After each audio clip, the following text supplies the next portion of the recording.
পুরো ক্রিকেট পাড়ায় হইচই লাগিয়ে দিয়েছেন একাই নাজমুল ইসলাম। তিনি প্রথমে তামিমকে ভারতের দালাল বলেছেন, আখ্যায়িত দিয়েছেন এবং ক্রিকেটারদের ব্যর্থতা নিয়ে কথা বলেছেন। আসলে বাংলাদেশের বর্তমান যে পরিস্থিতি, আসলে সত্য কথা বললে ভাত নাই।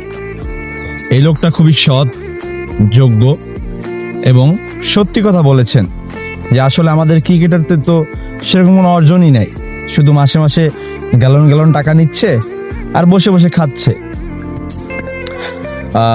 বাংলাদেশের যে সিকিউরিটি বলা হয়েছে যে ইন্ডিয়ায় গেলে তাদের আসলে নিরাপত্তা কি, এক মুস্তাফিজকে যদি তারা নিরাপত্তা না দিতে পারে তাহলে কিভাবে গোটা একটা ক্রিকেট দলকে তারা নিরাপত্তা দিবে? যদি তখন কিছু হয়, সে বলল, নাজমুল ইসলাম বলল যে যদি একটা বোতলও ছুঁড়ে মারা হয় তখন তো সেই আবার বিসিবির উপরে আঙ্গুল তোলা হবে যে আসলে বাংলাদেশ কি করলো। তো আমি স্যারের যে সিদ্ধান্ত, নাজমুল ইসলাম, তো ওনার এই সমর্থন জানাচ্ছি। আর বাংলাদেশে যে এই আজাইরা কামলা ক্রিকেটাররা যারা আছেন, এদের আসলে কোনো অর্জন নাই, কিছু এখন পর্যন্ত কিছু করতে পারে নাই, একটা ট্রফি আনতে পারে নাই কোনো।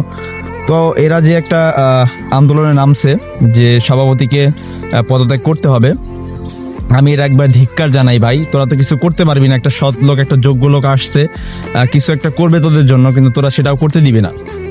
তো আমি একবার নিন্দা ও ধিক্কার জানাই এবং আমরা বাংলাদেশে থাকি, বাংলাদেশের দালালি করব, নট ইন্ডিয়া। ওরা ইন্ডিয়ার পক্ষে যারাই কথা বলবে তারা ইন্ডিয়ার দালাল। ধন্যবাদ।